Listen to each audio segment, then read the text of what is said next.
Yes, from St. Petersburg. The Russian Grand Prix in F1 that was scheduled to come up in September has been cancelled. That was in Sochi. Yes, in Sochi. Schalke 04, the German team that have been sponsored by the Russian gas company Gazprom since 2007, 30 million a year contract. They have decided that they will take the Gazprom logo off their shirt. They haven't decided on cancellation of the contract. Manchester United, though, have acted. They've cancelled. Yes, they have. They have cancelled their sponsorship deal with Aeroflot. Aeroflot are the official Russian airline. And they have been Man United official carrier since 2013. They have a contract until 2023, reportedly worth 40 million a year. United have said they are cancelling that contract. So there is cash. People have to be careful now when they say. Now, moving on. We will touch on Abramovich. I will touch on Abramovich. Euro Basketball League. There was a showdown between Barcelona and CSKA Moscow. In Moscow. That has been cancelled. The ATP Challenger was scheduled for next week. Tennis is being cancelled. Now, let's just pause on the basketball bit, and I think they will be hit the most because there are a lot of basketball teams from Russia that are actually powerhouses in terms of Eurobasket. So there's, you mentioned CSKA Moscow, there's Lokomotiv as well. They have a team. Rubin have a team as well, very big teams. And then there's also, I think, Dynamo Moscow. So there's a lot of teams, you know. And from all indications, from the analysis that I've read everywhere, there is a reported $500 million in sponsorship deals that will be affected as a result of this war. One of them also includes, of course, even as initial analysis. Yes, because even UEFA themselves, at the moment, are being sponsored by Gazprom, who are sponsoring UEFA qualifiers, the Euros themselves. Gazprom have their prints everywhere. At 60 million a year for UEFA. They're sponsoring FIFA. At the World Cup. Both organizations haven't said anything about the sponsorship deal. Haas, the F1 team, they are being sponsored by Uralkali. Uralkali is a fertilizer company, also state-owned. They have decided that, and it's an American company, so for them, they don't really have a choice. Even if they didn't cancel the deal, because of the sanctions that Biden has imposed on Russia, they wouldn't even be able to receive payments. So they have cancelled that particular deal. And what it means is that, and funny enough, Nikita Mazepin, one of the drivers for the Haas F1 team, his father is the CEO of the Uralkali company. So in the Haas statement, they said that Mazepin will continue to drive for the team, but their future or their relationship with Uralkali is off. And you see, because of that contract with Uralkali, what was happening was that Haas F1 team, their car livery was all in the Russian flag. So as of yesterday and today, they have had to rebrand the entire car, including even their paddock, and remove all of the Russian flag and all of the Uralkali signs. And then they have announced that this season they'll be driving in an all-white car with no branding on top of it. And this is especially difficult for Haas because just 2 years ago, not 2 years, in 2020, so 2 years ago, in 2020, they signed another contract with Rich Energy. That turned out to be a fraudulent deal. The company actually didn't exist. They cancelled that. They went to Uralkali, and now this has happened. So Haas F1 team actually risk going out of business unless, the only option for them, unless they find a headline sponsor anytime soon, which looks very unlikely, or all the other F1 teams are able to contribute money to try and support Haas F1 team to keep it going. So the consequences are massive. In fact, the International Olympic Committee has also suspended, they've asked all of the other federations who have competitions in Russia to cancel them. And there's so many upcoming competitions in Russia. There's the 2023 UEFA Super Cup. It's scheduled for Russia. The European Gymnastics Championship is scheduled for Russia as well in 2023. This year's Euro Curling Championship was supposed to be held in Russia later this year. So all of that are in doubt as we speak. All of this says one thing: the geopolitical risk assessment. All of the people actually, again, aside the F1 being cancelled, there were plans to actually build like a properly structured F1 circuit in Sochi. Yes. I think it was slated for 2 years from now or 3 years from now. And it's not the only people. Even Everton's major sponsors are USM. Their women's team are sponsored by Megaphone. These companies are owned by the name sounds familiar, Alisha Usmanov, a Russian oligarch. And as things stand, those deals are in massive danger of being cancelled. And this week, Roman Abramovich's name popped up again in the British Parliament. Yes. Now we'll get to Chelsea in a bit. So I've been talking about like all of these and what all of the Ukrainian players that are outside Ukraine have been saying. In fact, two major sporting personalities have been trapped in Ukraine. You know, Roberto De Zerbi, the Italian manager, in fact, he's actually the current manager of Shakhtar Donetsk. You know, Shakhtar Donetsk have not been able to play in Donetsk for the last 6 seasons because of the insecurity. The rest is actually one of the hot spots. So for since the 2014 invasion, the Donbass, Luhansk and Donetsk are both exactly. So they have not played there for 6 years. They've been playing most of their matches in fact, they've been moving about a lot. They've been hardcore for the first until 2020 when they moved to the Metalist. Yes. So they haven't, and De Zerbi has been their coach for a while. In fact, he released a video actually where he was thanking people and said he was held up in his room and that he's okay and all of that. Then they have another manager called, Paulo Fonseca. Paulo Fonseca is the former manager of Shakhtar Donetsk himself. It was when he was in charge of Shakhtar that he met his wife, who's Ukrainian. So he's there visiting family, and then boom, he's been trapped. He also had to, at least he's visiting family. He's visiting family. And then you look at how all of this is even affecting Ukrainian players that are not even in Ukraine. Yarmolenko of West Ham, he's been given time off by West Ham because the West Ham boss, what's his name? Moyes said that he's not in the right frame of mind. He won't be. He's out. Danilo Ignatenko, he plays for Bordeaux. He's actually on loan from Shakhtar. He came to training in tears. According to Bordeaux, they released a statement and said that he was being given time off. Andriy Lerning, the Real Madrid assistant goalkeeper, the second choice goalkeeper, Ancelotti also said the same thing, that he's been given time off. Last night, Zinchenko attended an anti-war vigil in Manchester with other Ukrainians. So last night he didn't sleep at all. And Wednesday night, Benfica's Yaremchuk. Yes. When I think he scored and then exactly the chap for Atalanta was Malinovsky. And Vitaly Klitschko and his brother Vladimir, they have picked up arms. And that is the mayor of Kiev. Yes. He says that he's definitely going to. And they have officially enlisted. You saw the video of the Brazilian players held up at a hotel. And Shakhtar have the whole squad. Of course. At a point, their manager, Michel Lucescu, had to learn Portuguese. So he communicated to the team in Portuguese. Because of the number of Brazilians they have. And Poland, Sweden, and Czech Republic have already written to FIFA saying that they don't want to play that FIFA qualifying game. Because Poland are scheduled to play Russia on March 24. If Russia wins, they will play the winner of the Sweden versus Czech Republic match.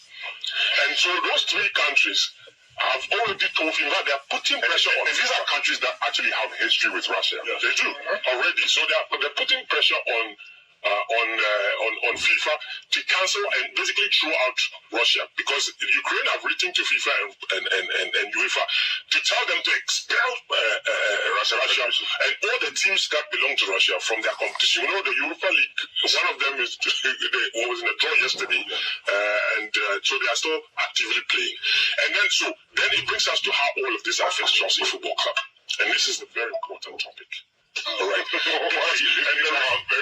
The reason it's important is because the UK has said that it will sanction all Russian oligarchs, and it's reported that around 40 Russian oligarchs live in London. And Abramovich has been actually tagged as an enabler of Putin. Thank you. He's a very good friend of Putin, because he also made his money around the time Putin came into power. So there's no denying that particular fact.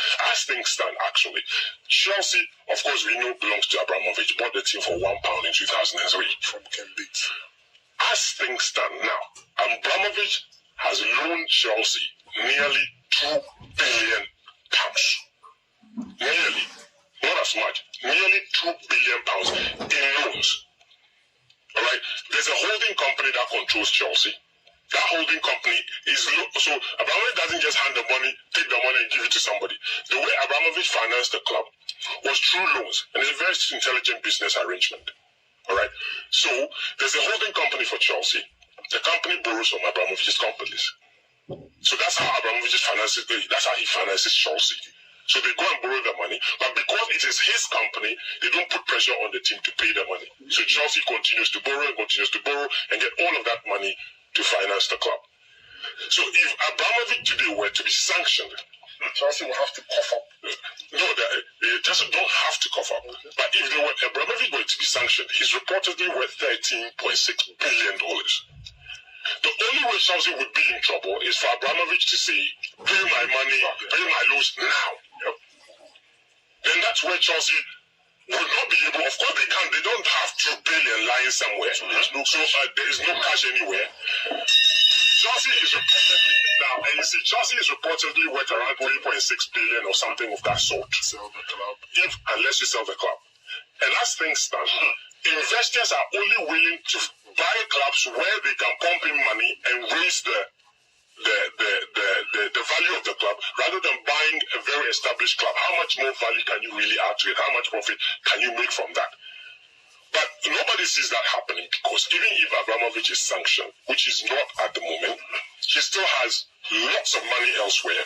Unless he's vindictive enough to want to punish Great Britain and collapse Chelsea, which would affect hundreds of jobs as payback, that is the only way Chelsea would collapse if Abramovich is sanctioned. And in fact, it's rumored that even if he were to demand for his money, the British government, as well as the Premier League, will be willing to pump in money at Chelsea to ensure that the club continues to be sustainable. Because Chelsea has begun to separate itself from all of the Abramovich money.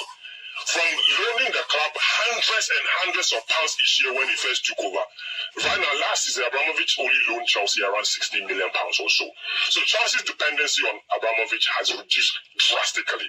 They are now relying on sponsorship deals coming in from the headline sponsors like Nike and 3.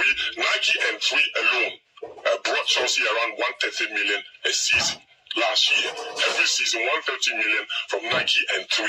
Then Chelsea have also managed to build one of the most reputable academies and are now raking in more revenue than any other club in the world from player sales. Last season alone, they made £127 million from the sale of Tomori, Tammy Abraham, and Kezuma alone. McGahey, they sold into Crystal Palace for $24 million. You add it to that 127, Chelsea made around almost $150 million from player sales in one season.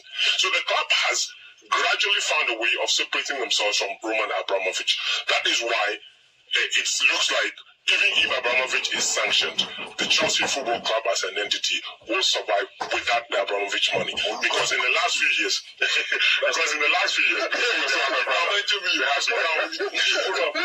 become less and less dependent on Abramovich as time has gone on. The only other thing I really wanted to speak about was Gazprom. And why Gazprom, a state-owned gas company, is sponsoring so many clubs, everything around Europe, and in the world, and UEFA. Very strategic. Because see, the nature of sponsorship is simple. Traditionally, sponsors only offer products. Sponsors of football teams offer products that the fans can buy. So when Samsung Mobile sponsors Chelsea, you know that they are selling mobile phones. When T-Mobile sponsors Bayern Munich, you know what they're doing. When Chevrolet sponsors Man United, you know they're selling cars. And then the list goes on and on and on. And Gazprom were the first to break that protocol and bring in a product that they didn't sell to the fans. They were selling to countries. They were selling to states. And the reason is quite simple.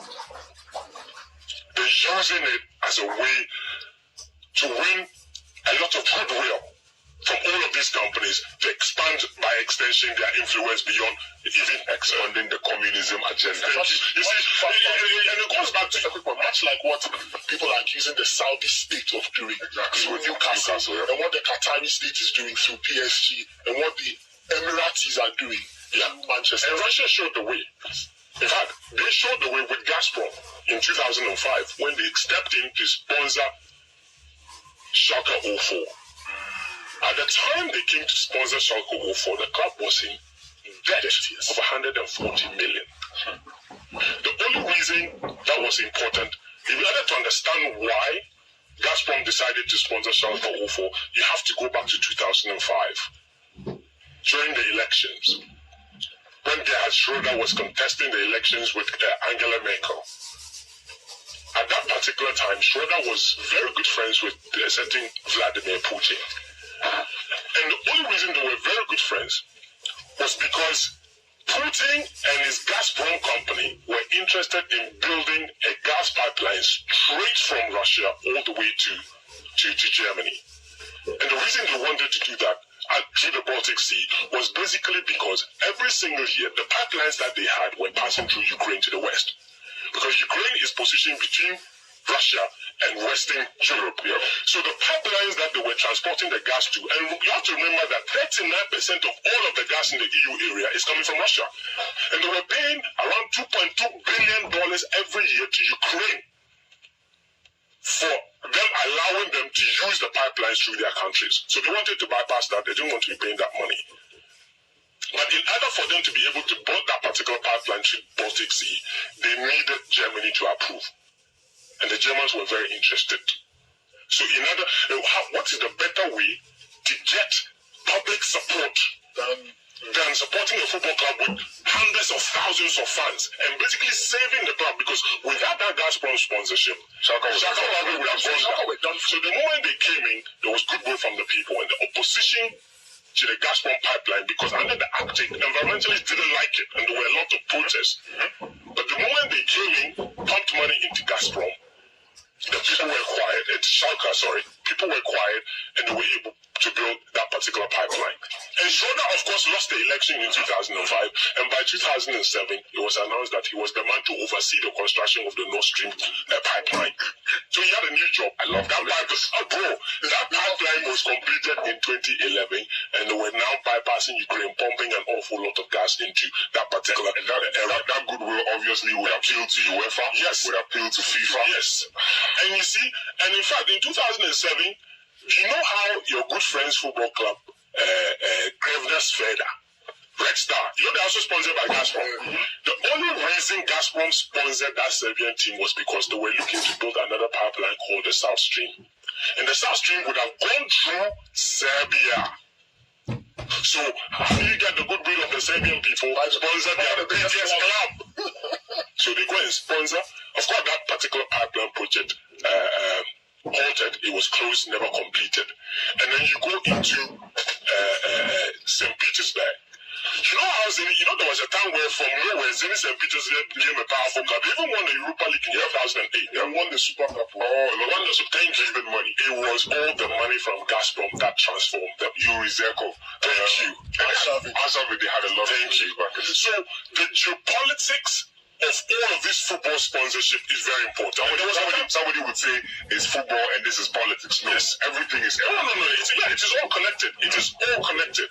And you see, and you have to understand that as things stand, because of how powerful the Gazprom influences in sponsorship deals across Europe, a lot of the executive boards of all of those other, like UEFA and all of them, are having Russian politicians being members. Yeah, so they're closer to power. Exactly. You mentioned have become increasingly more powerful in the last decades. And you look at, and that is exactly what they're doing, even with the Roman Abramovich, and it's because Putin is using all of these oligarchs to spread the Russian agenda.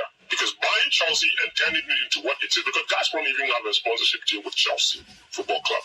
They're their energy partners.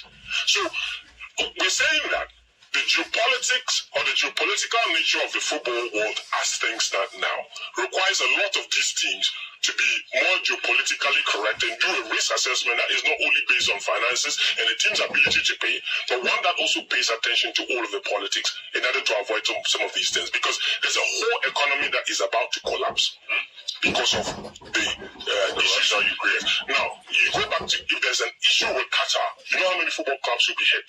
But if there's an issue with the United Arab Emirates, you know how many clubs will be hit? So it is time for us to start to think twice. It is wonderful when they pump the money in and win trophies and fans. There are always strings about. On the in the long run, there are problems.